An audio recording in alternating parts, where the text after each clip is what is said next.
आ थड़वट में गंग खेजड़ी, मुर्दर माए मलंग खेजड़ी रे पंची छाँव पलंग खेजड़ी। आए बरस सरब सब होमे जबरो जीव ढंग खेजड़ी। मिमजर लूंग सांगरी ने खोखा कदे न हाथा तंग खेजड़ी रे कदे न हाथा तंग खेजड़ी। छिनवा छपना काल दुकाला दीना अपना अंग खेजड़ी दीना अपना अंग खेजड़ी। लूरी लपट आंधियां उजड़ उबी बजावे चंग खेजड़ी उबी बजावे चंग खेजड़ी। थारे सारू जूंज कटिया थारे सारू जूंज कटिया जो रंग रे मानस रंग रहे खेजड़ी। नमस्कार मित्रों, राम राम, जय गौ माता। ये एक रचना है राजस्थानी के प्रसिद्ध साहित्यकार और कवि श्री आइदान सिंह जी भाटी की। जो मेरे पीछे आप वृक्ष देख रहे हैं, खेजड़ी का वृक्ष, इस वृक्ष को चुनने के पीछे मेरा एक उद्देश्य है। और इस वृक्ष को संस्कृत में समी वृक्ष भी कहते हैं। तो इस वृक्ष के ऊपर एक जो इम्पोर्टेंस बताई है कवि श्री आइदान सिंह जी भाटी ने, मैं उसको आपके सामने आज के परिप्रेक्ष्य में प्रस्तुत कर रहा हूँ। और जो समी वृक्ष है जो हमारे राजस्थान में जिसको खेजड़ी कहते हैं, वो आज उसके बारे में आपको बताने वाला हूँ। उसकी संपूर्ण डिटेल से मैं जानकारी देने वाला हूँ। वो छोटे से लेके बड़े होने तक कैसा दिखता है, क्या क्या उसकी इम्पोर्टेंस है, और राजस्थान का राज्य वृक्ष भी है। तो मित्रों, अभी ये जो खेजड़ी का ठूंठ-नुमा पेड़ आपके सामने खड़ा अपनी स्क्रीन पर देख रहे हैं, इसी को बताने का मेरा एक उद्देश्य। हालांकि इससे भी छोटी खेजड़ी और समी वृक्ष होता है, इससे भी बड़ा भी होता है और बहुत बड़ा भी होता है। लेकिन सबसे पहले मैं आपको ये बता दूं, जो अभी मैंने आपको कवि श्री आइदान सिंह जी भाटी की एक कविता सुनाई है, उसमें उन्होंने कितना महत्वपूर्ण ये समी वृक्ष है और स्पेशली जो मारवाड़ क्षेत्र है राजस्थान का, राजस्थान के निवासियों के लिए इसकी क्या महत्ता है, क्या इम्पोर्टेंस है। तो उन्होंने ये कहा कि भाई आ थड़वट में गंग खेजड़ी, मतलब जो गंगा नदी है उसके बराबर दर्जा दिया है इस कविता में। मतलब थड़ यानी जो रेगिस्तान है उसमें ये गंगा के समान ये खेजड़ी खड़ी है। मुर्दर माए मलंग खेजड़ी, मुर्दर यानी मारवाड़ में जो ये मस्त खेजड़ी का वृक्ष है, यही वृक्ष यहाँ पे ज़्यादा पनपता है। और हमारे यहाँ पे जैसे दूसरे वृक्ष आपके क्षेत्रों में होते होंगे आम और फलदार पौधे, तो हमारे लिए यही सब कुछ है। और गाय, गोचर और खेजड़ी का एक बहुत अटूट रिश्ता है और पुराना रिश्ता भी है। और आगे उन्होंने बताया कि आए बरस सरब सब हो में जबरो जीव ढंग खेजड़ी, मतलब हर बरस ये हमें कुछ न कुछ देती, हर साल कुछ न कुछ हमें देती है। मिमजर लूंग सांगरी खोका। अब देखो इसमें आप देखो जो खेजड़ी के जो उत्पाद है उनके बारे में उन्होंने बताया है कि लूंग यानी जो मिमजर लूंग यानी जो इसके फूल है और इसके पत्ते हैं, वो जिसके पत्ते को लूंग कहते हैं, तो वो हमें देती है। और सांगरी, और इसके फलियां भी लगती है। तो ये फलियां जैसे सर्दियों के मौसम में जो एंड में और गर्मियों के शुरुआत में जो सांगरी आती है, तो सांगरी का जो राजस्थान में है वो सूखी सब्जी के रूप में फेमस है और काफ़ी महंगी भी है। आजकल शहरों में इसका फैशन भी बन गया है, तो काफ़ी महंगी भी है। और सुखाने पर ये लगभग 1000 रुपये किलो या उससे ऊपर का भाव होता है। और वही जो सांगरी है पकने पर वो क्या होती है कि जो फलियां हैं वो पकने पर उसको राजस्थानी भाषा में हम खोखा कहते हैं। तो खोखा मतलब मुझे आज भी याद है, बचपन में जब कभी स्कूल से फ्री होते थे तो हम बच्चे टोली बना के जाते थे, भाई खोखा खाऊं हालांक। तो इसका मतलब ये हुआ कि हम खोखा खाने के लिए जाते थे। और उनका स्वाद है जो थोड़ा सॉल्टेड टाइप या और मीठा टाइप होता है, तो वो हमारे लिए उस समय चाहे आप उसको नमकीन कह दो, चाहे आप उसको लेस के चिप्स कह दो। क्यों, मेरे ज़माने में जो मेरे बचपन में उस समय ये तो आए नहीं थे, प्लास्टिक पैकिंग में इस प्रकार के चिप्स का कॉन्सेप्ट ही नहीं था। और कदे न हाथा तंग खेजड़ी, मतलब कभी इसके हाथ तंग नहीं रहे। छिनवा छपना काल दुकाला, ये मित्रों राजस्थान में जो अकाल पड़े उनके नाम है। जो छिनवा जो विक्रम संवत 1996 का काल है, बताते कि बहुत भयंकर काल पड़ा था। उस काल के बारे में कवि ने बताया है। और ये 1899 ईस्वी की घटना है, जब भारत में ब्रिटिश राज था। उस समय ऐसा बताते हैं कि जब लोगों ने इसी खिचड़ी के, क्योंकि खाने को उस समय अन्न नहीं होता था। आज तो सरकारें भेज देती है, गेहूँ चावल की सप्लाई कर देती है, लेकिन उस समय इतना ट्रांसपोर्टेशन भी नहीं था और बाहर से आता भी नहीं था और इतनी उपज भी नहीं थी। तो उस वजह से क्या थे कि जो इस वृक्ष है, इसके जो खिचड़ी के छोड़े हैं, छोड़े यानी जो इसको छाल को मारवाड़ी भाषा में छोड़े कहते हैं। ये देखिए आप, बड़े बड़े होते हैं काफ़ी। ये इन ऐसा बताते हैं कि जो इंसानों ने यानी मिनखों ने इन छोड़ों को पीस पीस कर इसका जो एक सूप बना के पानी के साथ में इसको उबाल के पी के टाइम पास किया था। मतलब खाने के लिए कुछ था ही नहीं। और दीना अपना अंग खेजड़ी, मतलब छिनवा छपना काल दुकाना, दीना अपना अंग खेजड़ी, मतलब अपने अंग यानी अपनी छाल दे के भी लोगों को जिंदा रखा, इंसान को जिंदा रखा इसने।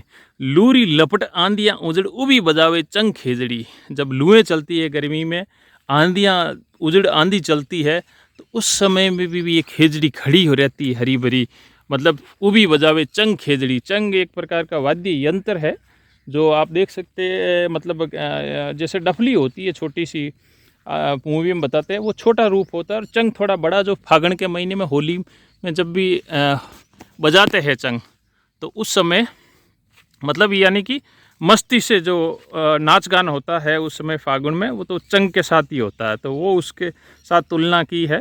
थारे सारू जूंज कटिया जो रंग रे मानस रंग खेजड़ी। मित्रों, राजस्थान में अगर आपने कई हो सकता है कई मित्रों को नहीं पता हो, लेकिन राजस्थान में अगर मैं कहूँ तो एक घटना हुई है काफ़ी इतिहास। और वो घटना है मित्रों, मैं पाली ज़िले से हूँ और मेरे पास का ही जो नेबरिंग डिस्ट्रिक्ट है जोधपुर ज़िले के एक छोटे से गांव खेजड़ली की घटना है। सन 1730 की घटना है। खेजड़ली में जब अमृता देवी जो विश्नोई है, उनके नेतृत्व में 363 लोगों ने अपना बलिदान इसी खेजड़ी को बचाने के लिए दिया था। तो उस समय जो 1730 का, यानी कि आज से अगर मैं कहूँ तो लगभग 350 साल पहले की बात है, 350 से भी ज़्यादा साल है। उस समय जब 363 लोगों ने अपना बलिदान दिया, विष्णु जाति के लोगों ने अपना बलिदान दिया था, वो बलिदान इसी वृक्ष को, इसी खेजड़ी और समी वृक्ष को बचाने के लिए दिया था। इतिहास में ऐसा कोई उदाहरण नहीं मिलता है कि जहाँ पे इस एक वृक्ष को बचाने के लिए 363 लोगों ने अपना बलिदान दिया। तो ये है मेहता खेजड़ी की, समी वृक्ष की जो राजस्थानी संस्कृति में कहूँ तो, या फिर हमारे।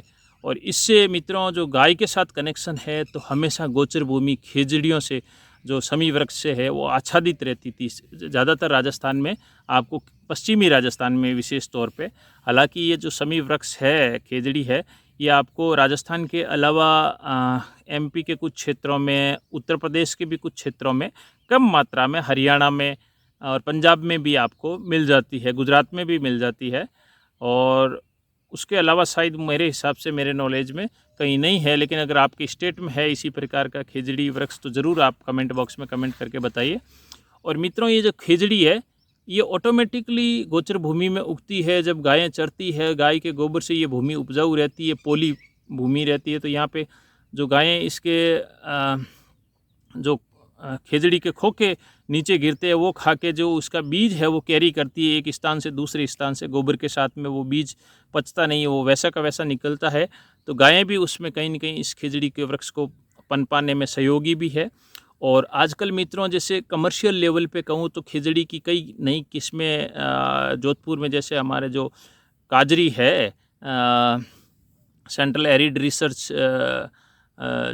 जॉन और इंस्टीट्यूट, कुछ ऐसा नाम है, काजरी कहते हैं हम शॉर्ट में। तो उन्होंने एक नई इसकी किस्म विकसित की है और उन्होंने मतलब छोटे कम समय में भी वो बड़ी होके वो सांगरियाँ देने लग जाती है, जो ये ड्राई सब्जी है वो देने लग जाती है। तो इस खेजड़ी के अस्तित्व पे आज संकट भी है। कभी किसी और वीडियो में मैं बताऊंगा कि कहाँ हम जो दो पैरों वाले जानवर है, वो कहीं न कहीं इसके अस्तित्व को, उस समय में भी हम ही खतरा थे और आज 350 वर्ष बाद भी हमसे सबसे बड़ा खतरा है इस खेजड़ी के वृक्ष को। और आज इस खेजड़ी के वृक्ष की, जो कि राजस्थान में राज्य वृक्ष भी घोषित है सरकार द्वारा, उसकी दुर्गति हो रही है। लेकिन मैं आज इस वीडियो में आपको ये बता रहा हूँ कि भाई खेजड़ी का जो वृक्ष है, जो समी वृक्ष है, कई लोग पूछते हैं कि भाई समी वृक्ष की पूजा होती है, हमारे यहाँ पे पूजा होती है और भारत के एक बड़े क्षेत्र में होती है। और समी वृक्ष के बारे में कई प्रकार की भ्रांतियाँ हैं, यानी कई लोग ये देखते कि नर्सरी वगैरह में छोटे से पौधे ले आते हैं और उनको समी वृक्ष के नाम पर नकली पौधे पकड़ा दिए जाते हैं, उनको समी वृक्ष बता दिया जाता है।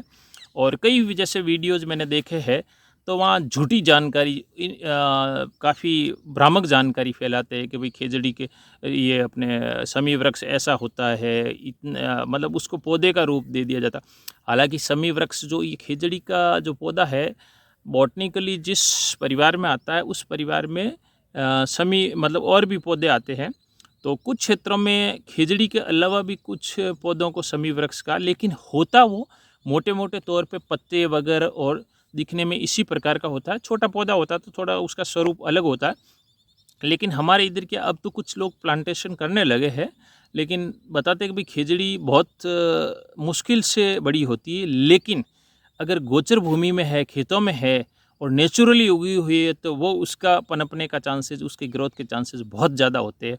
और ऐसा ही हुआ, मैंने अपने जैसे बाड़े में, गायों के बाड़े में जो खेजड़ी नेचुरली उगी थी, उन खेजड़ियों को सहेज के रखा। मैंने एक्स्ट्रा कुछ भी नहीं किया, मैंने मतलब सिर्फ थोड़ा बहुत पानी गर्मियों के दिनों में पिलाया, न उसमें कुछ मैंने कोई खाद डाला, न कभी कुछ डाला। आज वो खिचड़ियाँ काफ़ी बड़ी बड़ी है, उनके सांगरियाँ और खोखे भी लगते हैं।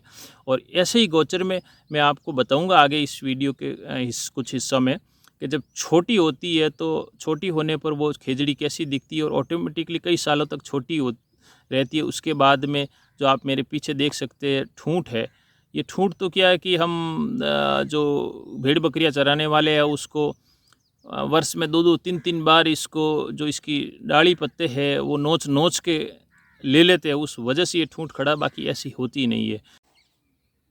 और मित्रों, अगर आप देखेंगे तो गोचर भूमि में जैसे ये खेजड़ियों के वृक्ष खड़े हैं, जो समी वृक्ष है, तो इसका स्वरूप है जो गोचर में नेचुरली उग आते हैं, तो उस समय इसका स्वरूप कैसा होता है, छोटा जो स्वरूप होता है कि इतना छोटा भी हो सकता है इतने, और इतने बड़े पेड़ का, तो वो मैं आज आपको इसमें बता रहा हूँ। ये सामने देखिए, जी हाँ, ये स्क्रीन पे जो आप छोटी सी झाड़ी देख रहे हैं, यही खेजड़ी का सबसे छोटा और कहूँ तो बाल्य अवस्था है, जो नेचुरली उग आती है। और ये बरसों बरसों तक अगर बड़ी नहीं होती है इसको, क्योंकि भेड़ बकरियां अगर चर जाते हैं तो वैसे ही ये झाड़ी के रूप में रहती है।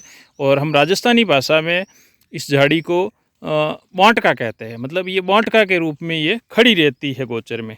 तो आप देखिए, ये जो इसके छोटे स्वरूप के जो पत्ते हैं कुछ साइज में छोटे होते हैं, लेकिन अगर आप ध्यान से देखेंगे तो ये कांटे भी है इसके, वही खेजड़ी के कांटे।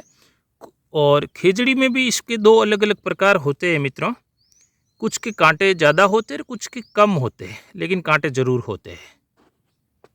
जिनको हम अपनी मारवाड़ी भाषा में कहते हैं, जिनके कांटे कम होते हैं कि भाई हौली खेजड़ी, एक कहावत भी है कि हौली खेजड़ी माथे हर कोई चढ़ जावे, यानी जो ज़्यादा सीधा होता है उसके ऊपर हर कोई हावी होने की कोशिश करता है।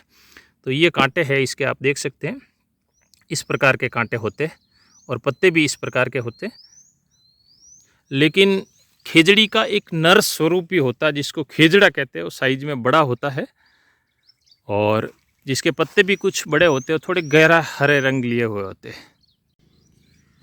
और मित्रों, जो खेजड़ी का जो नर स्वरूप होता है, जो जिसको खेजड़ा कहते हैं हम राजस्थानी में, तो खेजड़ा इतना बड़ा भी होता है। आप देखिए कितना विशाल, जैसे एक छोटा बड़ का वृक्ष हो, छोटा वट वृक्ष हो, उस टाइप का भी होता है।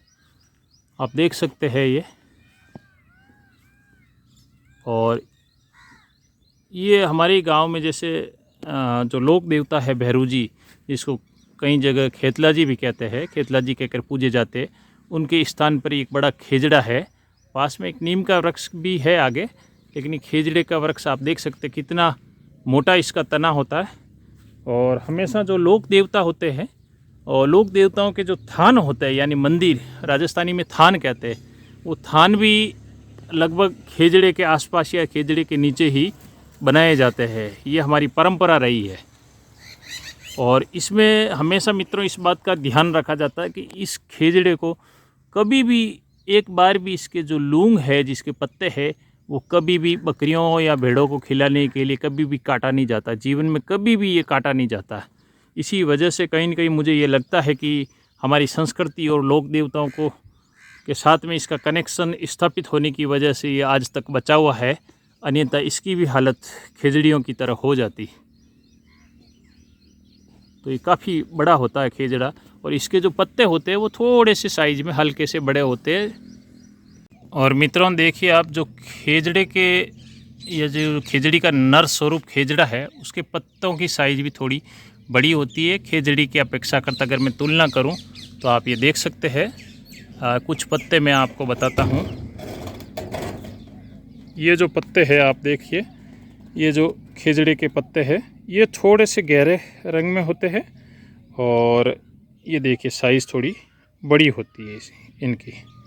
तो इस प्रकार से होते हैं। और ध्यान से देखने पे, क्योंकि हमारे क्षेत्र में ये ज़्यादा होता है खेजड़ी का जो समी वृक्ष है, तो उस वजह से हमें पता लग जाता है। लेकिन अगर कोई जिसके क्षेत्र में नहीं है तो उनको मोटे मोटे तौर पे देखने में ज़्यादा वो पता नहीं लगा पाते हैं। और देखिए इस खेजड़ी की विशालता देखिए आप, खेजड़ी से कई गुना बड़ा होता है। और मित्रों, अगर जो खेजड़ी का वृक्ष है उसको काटा नहीं जाए, उसकी डालियों को यथावत रखा जाए, या 2 साल में एक बार उसको काटा जाए, यानी जो डालियाँ हैं, हमारे मारवाड़ी में कहते हैं भाई छांगे, तो 2 वर्ष में एक बार छांगा जाए तो उसकी जो विशालता है वो खेजड़ी की आप देख सकते हैं। और इसकी छाया भी बड़ी ठंडी होती है देखिए। और जो इसके लूंग है, यानी पत्ते हैं, पत्तों को लूंग कहते हैं, जो इसके लूंग है, भेड़ बकरी तो का मुख्य ये है ही है खाना, भोजन।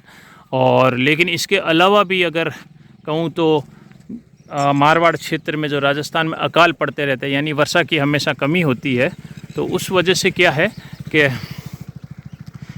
इन पत्तों को संग्रह कर लिया जाता है अकाल के समय, और सुखा दिया जाता है। और जब भी गायों को, जो गोधन को जिंदा रखने के लिए इन पत्तों को पानी में भिगोकर या उबाल कर उसके साथ में गुड़ या थोड़ा सा कैटल फीड मिक्स करके दे दिया जाता है, और इस प्रकार से गोधन को भी जीवित रख लिया जाता है। इतना महत्व है इस खेजड़ी का राजस्थान की संस्कृति और गोधन जो अभी तक हमारा बचा हुआ है राजस्थान में, कहीं न कहीं अगर मैं कहूँ तो इस खेजड़ी का भी बहुत योगदान है। और मित्रों, जो खेजड़ी वृक्ष है, जो राजस्थान का राज्य वृक्ष है, समी वृक्ष, उसकी पूजा भी हमारी संस्कृति में होती है। और इधर मारवाड़ क्षेत्र में कहूँ तो राजस्थान में जब भी कोई घर में विवाह वगैरह का अवसर होता है तो उस समय में भी खेजड़ी की जो टहनी या लकड़ी है, कुछ डाल वगैरह लाई जाती है और उसकी पूजा की जाती है। और उसके अलावा भी आखा तीज पे और कई अवसरों पे, शुभ अवसरों पे इस खेजड़ी के वृक्ष की पूजा की जाती है। और पुराने समय में से ही और अभी भी राजस्थान में ये परंपरा चली आ रही है कि जो गोचर भूमि है, जिसको ओरण कहा जाता है, ओरण यानी जो मंदिर के पीछे भूमि छोड़ दी जाती है, जिस भूमि में लकड़ी नहीं काटी जाती, जिस भूमि में से डालियाँ नहीं काटी जाती है, क्योंकि वो एक कहीं न कहीं पर्यावरण संरक्षण के लिए वो भूमि मंदिर के पीछे छोड़ी जाती थी। उन्हीं भूमि में खेजड़ियाँ और खेजड़े खड़े रहते थे और इन्हीं को पवित्र वृक्ष माना जाता है। और अगर आपके क्षेत्र में भी किन किन अवसरों पे इस वृक्ष की पूजा होती है, समी वृक्ष की, आप ज़रूर मुझे कमेंट बॉक्स में कमेंट करके बताइए। अगर वीडियो अच्छा लगे तो ज़रूर लाइक कीजिए। जो नए व्यूअर्स है प्लीज़ चैनल को सपोर्ट करो, चैनल को सब्सक्राइब करो। धन्यवाद, नमस्कार, जय गौ माता, राम राम मित्र।